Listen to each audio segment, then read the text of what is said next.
Eclesiastes 4, eu vou ler do versículo 7 ao versículo 10.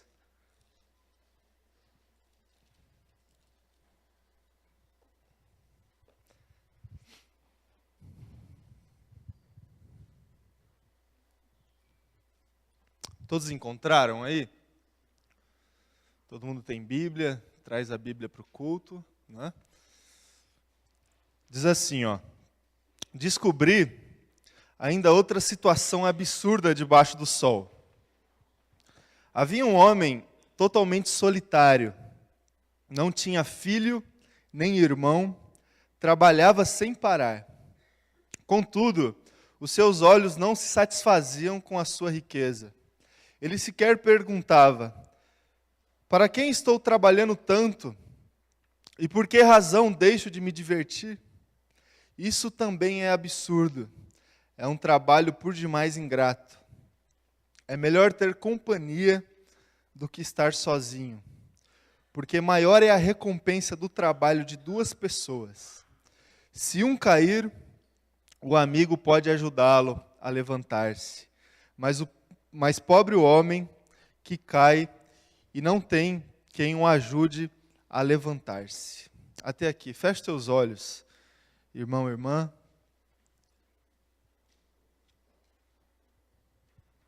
Vamos orar mais uma vez.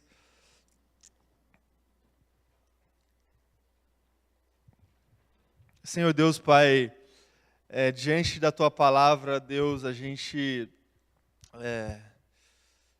postura, Pai, do nosso coração, Deus, de expectativa, Pai, por aquilo que, através da ação do Teu Espírito Santo, o Senhor pode fazer e revelar para os nossos corações, Deus.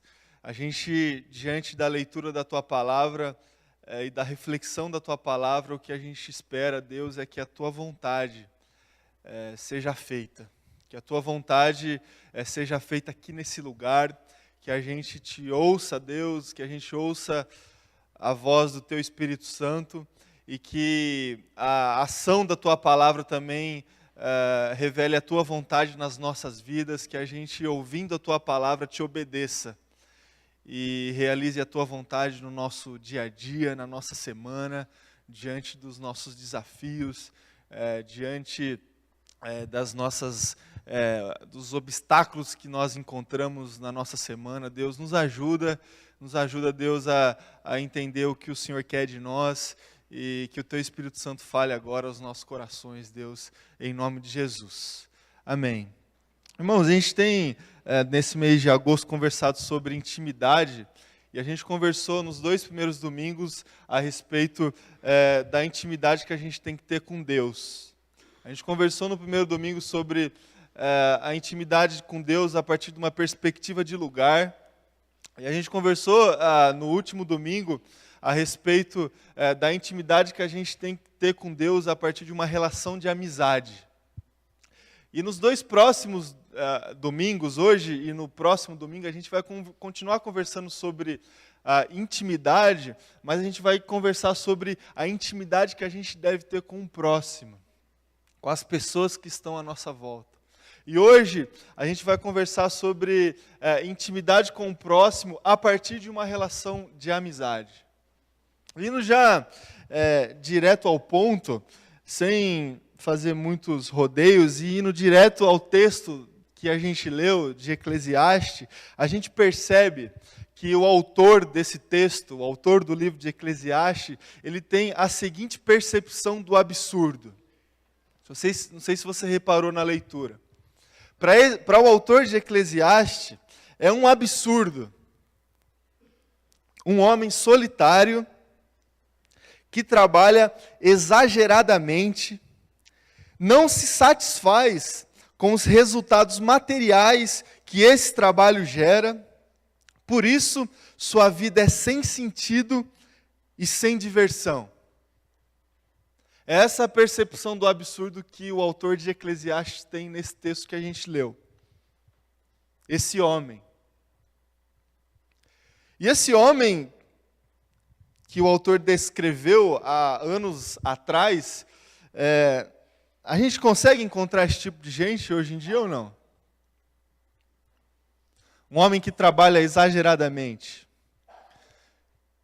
que aquilo que ele ganha e o resultado do trabalho não satisfaz o coração. Por isso ele tem uma vida meio sem sentido e sem diversão. A gente encontra ou não encontra esse tipo de gente hoje em dia? Acho que não, né? Aqui em São Paulo eu acho que não. Outras cidades talvez, mais para o interior assim, deve ter esse tipo de gente que trabalha muito e não se satisfaz. Aqui em São Paulo eu acho que as pessoas não trabalham tanto, né?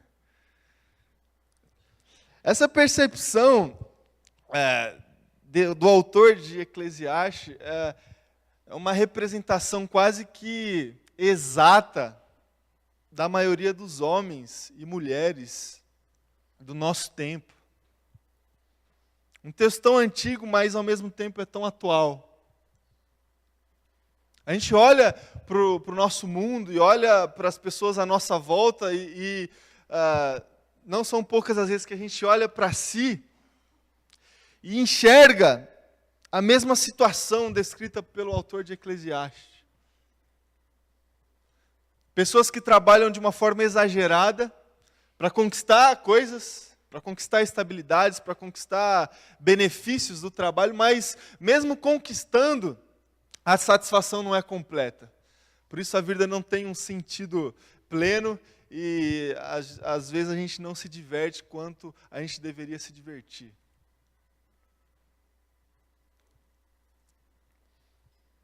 Essa solidão humana, dizem que é o mal do nosso século. E alguns estudiosos dizem que a solidão do homem é tão prejudicial quanto algumas doenças que existem por aí. E a solidão, de fato, é um grande mal da nossa geração. A gente encontra pessoas rodeadas de outras pessoas, mas ao mesmo tempo vivem em plena solidão, correndo atrás dos seus próprios interesses. E dizem que a grande causa da solidão humana é o egoísmo. As pessoas vivem sozinhas porque são egoístas. E a gente tem, durante esse ano, caminhado junto com alguns pastores. Toda semana a gente está estudando um livro de um autor chamado David Cornfield. E ele, falando a respeito da solidão, ele nos traz pelo menos 4 razões para a existência da solidão no coração humano que eu gostaria de compartilhar com vocês. A primeira razão que ele traz para explicar a existência da solidão no coração do homem é a autossuficiência. É aquela frase que surge dentro de nós que diz o seguinte: eu sei o que eu estou fazendo. Eu sei o que eu estou fazendo. A segunda razão para a existência da solidão no nosso coração é o coração endurecido. É a dificuldade de lidar com emoções e sentimentos. É aquela frase que vem dentro do nosso coração que diz o seguinte: eu não quero me expor. Eu não quero expor a minha fraqueza. Eu não quero expor os meus sentimentos e as minhas emoções. A terceira razão para a existência da solidão é o perfeccionismo. É aquela frase que vem dentro do nosso coração que diz o seguinte: do meu jeito é o jeito certo. A quarta razão para a existência do egoísmo no nosso coração que gera a solidão é a passividade. É aquela frase que surge dentro do nosso coração que diz o seguinte: melhor deixar como está. E de fato, irmãos, nós, talvez a maioria de nós fomos criados e somos criados para não depender de ninguém, para atingir a autossuficiência. E de fato nós somos e fomos criados para não demonstrar as nossas fraquezas. Isso endurece o nosso coração. E de fato nós fomos e somos criados para sempre sermos os melhores naquilo que fazemos.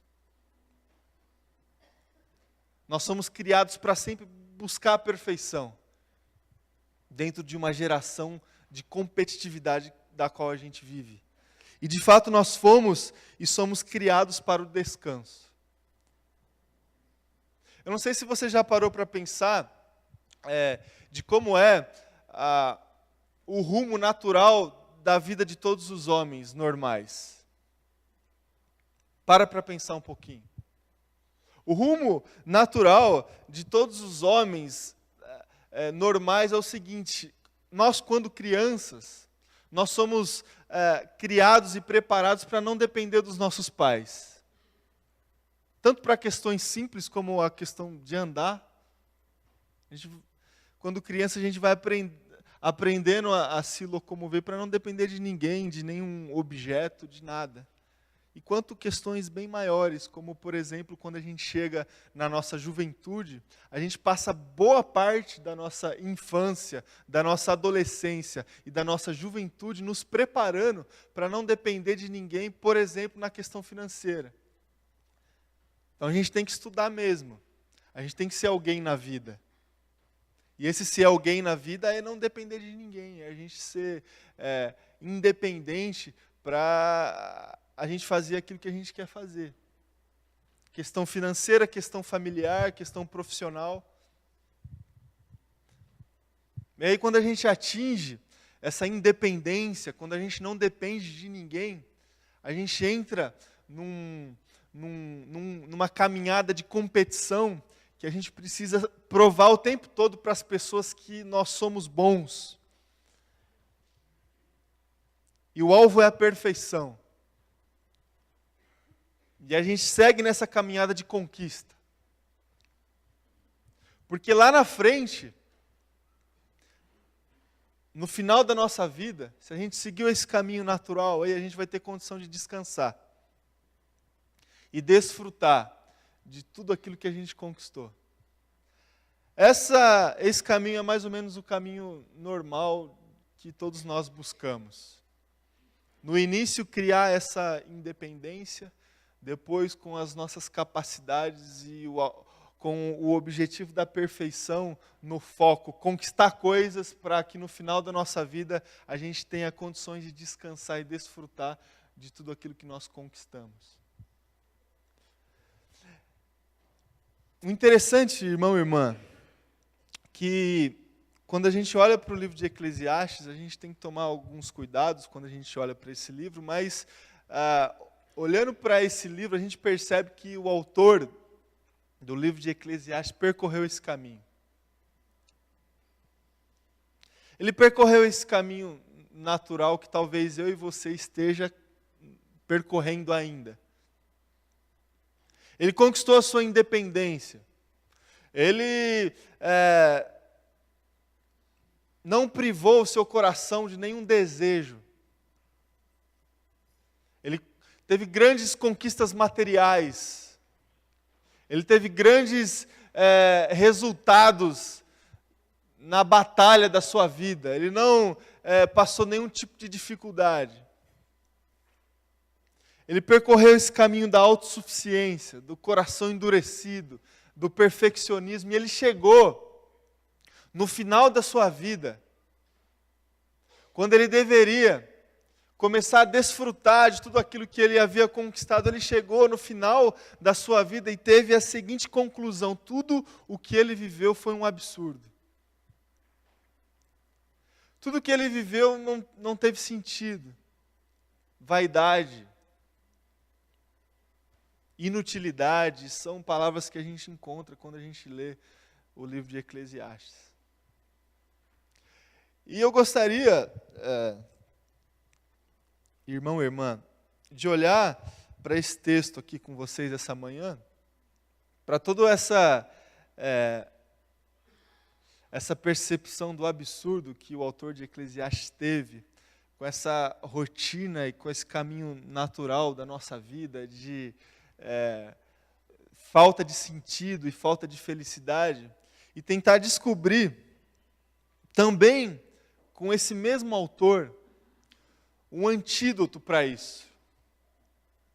O que pode gerar nos nossos corações uma felicidade plena?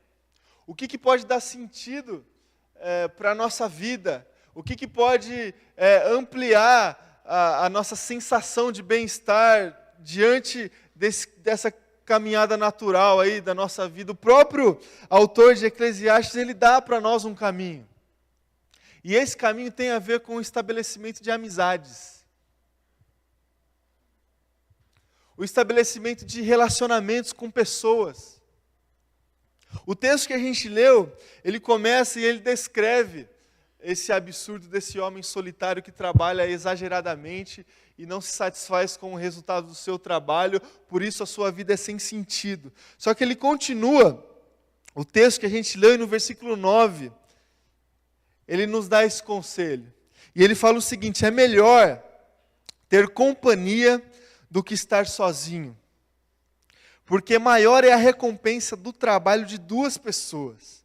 Se um cair, o amigo pode ajudá-lo a levantar-se, mas pobre do homem que cai e não tem quem o ajude a levantar-se. Irmãos, a sugestão do autor de Eclesiastes e a sugestão que eu gostaria que nós recebêssemos hoje de manhã, diante das identificações que a gente tem com essa situação de absurdo que a gente descreveu aqui, a sugestão é que a gente estabeleça com pessoas relacionamentos de amizades. Parece que não tem muito a ver uma coisa com a outra, mas tem tudo a ver. Tem tudo a ver. Porque quando a gente caminha pelo nosso egoísmo, quando a gente caminha somente na busca da nossa autossuficiência, na busca da nossa perfeição, e na busca de um objetivo futuro de conseguir um descanso e um desfrutar daquilo que conquistamos, a gente caminha sozinho. E a nossa vida é solitária, mesmo rodeado de pessoas. Mas quando a gente tira isso do foco da nossa vida, quando a gente tira esse absurdo, essa rotina absurda do foco das nossas vidas, a gente passa a olhar para as outras pessoas, porque a gente não precisa mais caminhar sozinho. E aí a gente precisa de uma amizade. Aí a gente precisa de alguém do lado.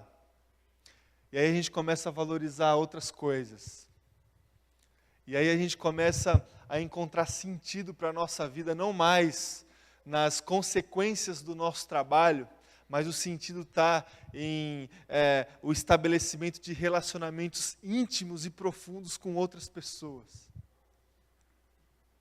E se a gente fizer isso, irmão e irmã, a gente vai chegar no final da nossa vida e vai ter outra conclusão, diferente que a que teve o autor de Eclesiastes. E para isso, eu gostaria de fazer o contraponto das 4 razões que eu pontuei aqui com vocês para a existência do egoísmo. Eu queria trazer para vocês 4 posturas práticas que a gente pode ter para facilitar que a gente estabeleça relacionamentos de amizades com as pessoas. 4 posturas, 4 dicas, 4 desafios que eu gostaria de estabelecer com vocês essa manhã para nos apontar um caminho de intimidade com o próximo, a partir de uma amizade. A primeira postura que eu gostaria de identificar com vocês aqui essa manhã é senso de dependência. Contrapondo a razão da autossuficiência. Diante da autossuficiência que a gente talvez esteja buscando, a gente, para estabelecer relacionamentos de amizades com as pessoas, a gente precisa ter um senso de dependência. E ao contrário da frase, eu sei o que eu estou fazendo, precisa vir dentro do nosso coração uma frase que diz, eu não sei fazer sozinho. Eu não sei viver sozinho. O senso de dependência é a necessidade do outro para a vida. Eu preciso do outro para viver.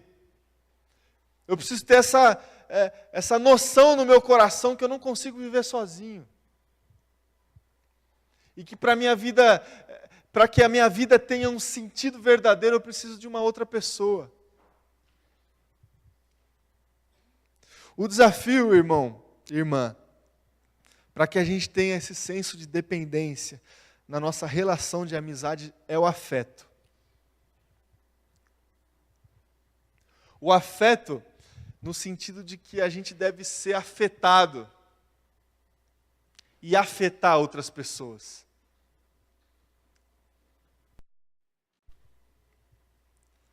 Você se afeta diante da situação e daquilo que acontece na vida de outras pessoas?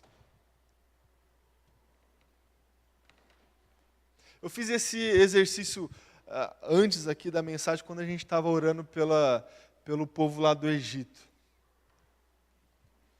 Não sei se você teve essa sensação quando você estava aí ajoelhado ou em pé, orando por um povo que você não conhece, por um país que provavelmente você nunca esteve lá.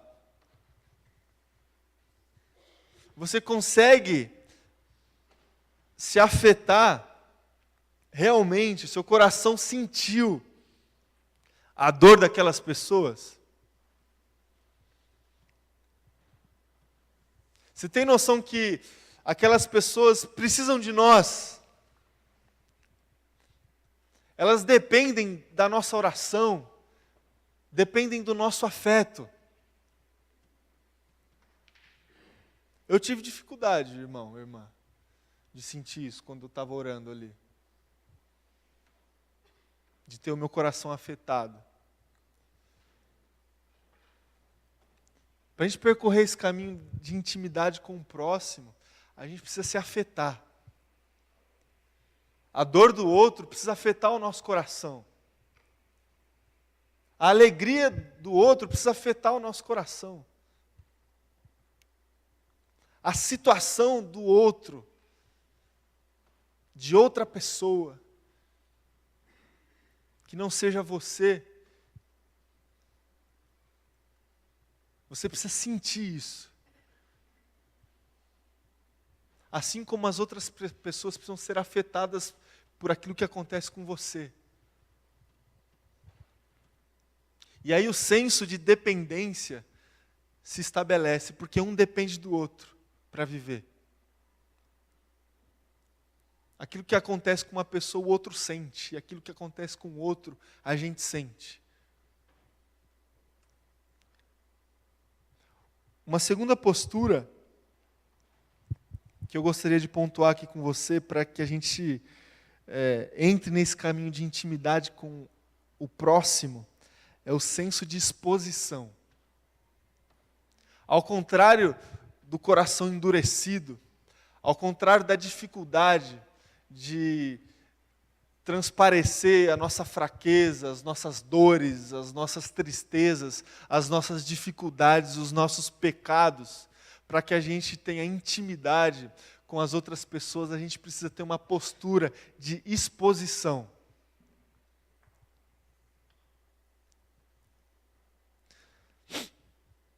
E a frase, irmão, irmã, que deve sair do nosso coração é a seguinte: esse sou eu. Numa relação íntima de amizade, precisa existir sinceridade e transparência. Isso é uma das coisas mais difíceis, eu acredito, numa relação de amizade. É você se expor. É você se expor. É você, com liberdade, conseguir ser aquilo que você realmente é diante das pessoas. A gente conversava algumas semanas a respeito das unidades de relacionamento aqui da igreja, dos grupos pequenos, e a gente acredita que uma das dificuldades que os grupos encontram para agregar novas pessoas para participar desses encontros é a dificuldade que as pessoas têm e o medo que elas têm de se exporem. Porque aqui num grupo grande, a gente dificilmente se expõe. A gente está aqui para adorar a Deus, para ouvir a sua palavra, orar e render as nossas vidas diante dele. Talvez para Deus a gente consegue se expor, mas para outras pessoas dificilmente a gente se expõe aqui.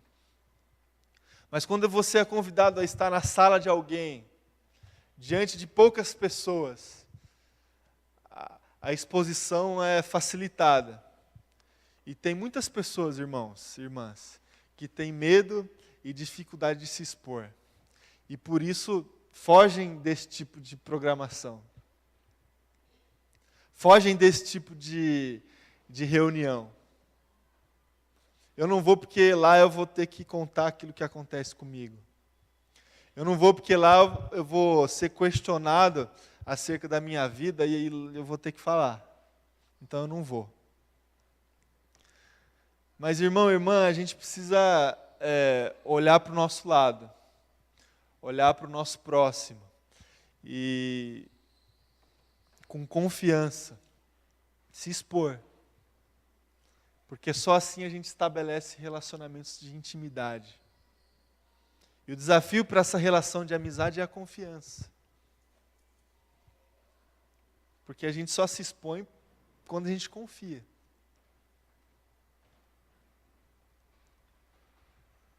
Essa é a segunda postura que a gente deve ter. A terceira postura é o senso de imperfeição. E a frase que deve vir dentro do nosso coração é o seguinte: você faz melhor. Pode ser que o que eu faço não seja o melhor. Uma outra pessoa pode fazer melhor. E num relacionamento de amizade, e para a nossa vida, não só nos nossos relacionamentos de amizade, mas para a nossa vida, há a necessidade do erro. Precisa existir o erro, precisa existir a falha, precisa existir as frustrações. E num relacionamento íntimo de amizade, isso deve existir. E isso não só deve existir, como vai existir. Porque nós somos pessoas imperfeitas. E para que a gente estabeleça uma caminhada de intimidade com o próximo, a gente precisa aprender a lidar com as imperfeições. A gente precisa aprender a lidar com as frustrações. A gente precisa aprender a lidar com o erro do próximo e aprender a lidar com o nosso erro. Quantas relações de amizades, irmão, irmã, acabam diante de algum erro?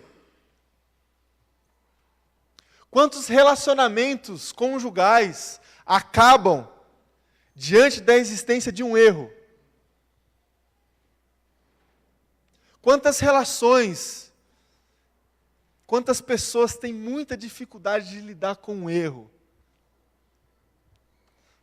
Mas em qualquer relacionamento, especialmente em relacionamentos íntimos de amizade, a gente precisa aprender a lidar com o erro. A gente precisa aprender a lidar com as nossas limitações. Nós não somos pessoas perfeitas. E as pessoas que a gente se relaciona também não são pessoas perfeitas. São pessoas que erram. E o desafio que a gente tem nessa relação de amizade com pessoas imperfeitas, sendo pessoas imperfeitas também, é o desafio da humildade.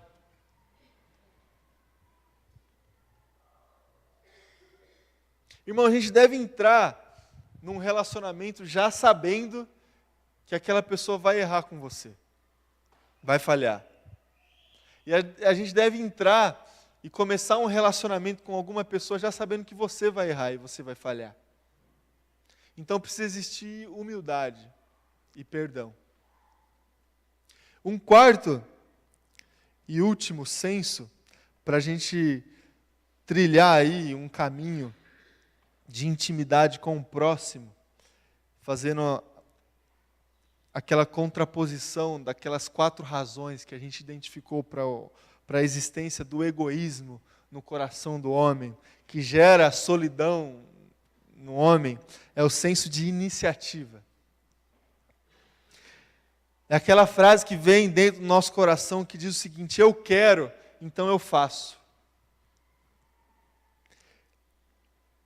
Irmãos, a gente tem a necessidade de agir para que a gente tenha uma vida com sentido.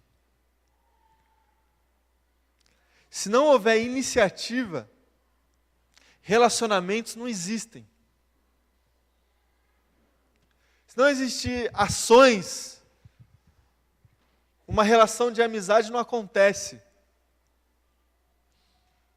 E contra a existência da passividade, que gera um coração egoísta e que gera pessoas solitárias, a gente deve remar contra essa maré e ter um senso de iniciativa. Se a gente quer se relacionar com pessoas, se o propósito dessa igreja é estabelecer relacionamentos saudáveis para que o reino de Deus se expanda, a gente precisa tomar iniciativas.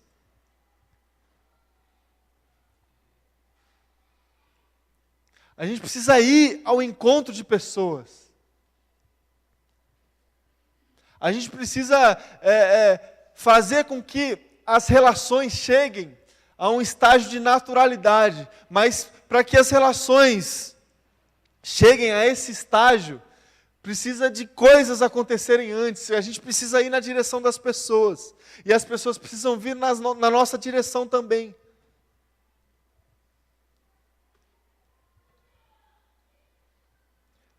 E assim a gente consegue estabelecer essa caminhada de intimidade em relação a outras pessoas. Diante desse cenário absurdo que o autor de Eclesiastes identificou há tanto tempo atrás, mas que é uma realidade tão próxima e tão perto de nós hoje. A gente vive, irmãos e irmãs, rodeado de pessoas. E com certeza você vive também. Dentro do teu ambiente de trabalho, dentro do teu ambiente de estudo, talvez até dentro da tua casa. Rodeado de pessoas solitárias. Pessoas que estão vivendo a sua caminhada de uma forma autossuficiente, sem depender de ninguém. Pessoas que estão vivendo a sua vida com um coração endurecido, sem se expor, sem deixar aparecer a sua fraqueza. Porque se a sua fraqueza aparecer, isso vai gerar desconforto e prejuízo para ela. E a gente está rodeado de pessoas, irmãos, que estão sempre buscando a perfeição para conquistar mais e mais. E a gente está rodeado de pessoas que estão vivendo as suas vidas com o foco no final, no desfrutar de suas conquistas, no descanso.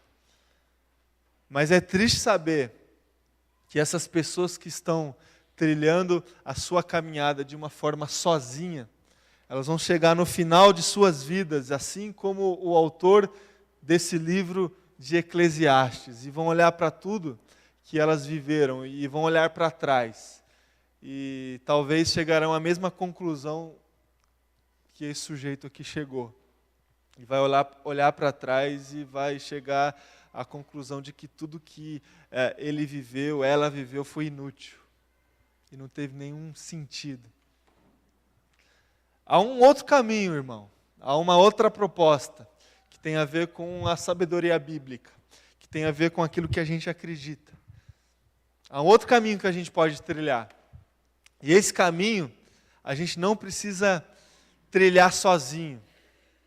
Esse caminho a gente pode trilhar na companhia de pessoas. Esse caminho a gente pode trilhar estabelecendo relacionamentos íntimos de amizade. Tendo um senso de dependência. A gente precisa se afetar com aquilo que acontece na vida das outras pessoas. Com um senso de exposição. A gente precisa se expor. A gente precisa viver uma vida com transparência. A gente precisa ter facilidade de falar das nossas crises, de falar das nossas dificuldades, de falar do nosso pecado. Com senso de imperfeição.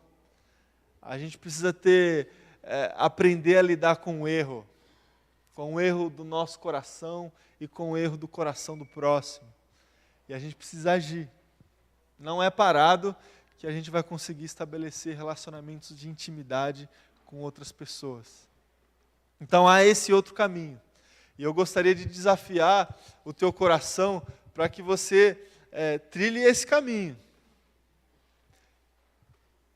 Que você talvez saia do caminho da solidão e comece a trilhar um caminho da amizade, do estabelecimento de relacionamentos íntimos. E a proposta dessa igreja é exatamente essa. Através de relacionamentos, o reino de Deus acontece. E é isso que a gente busca aqui. E é isso que você deve buscar aqui dentro também. Não espere, irmão e irmã.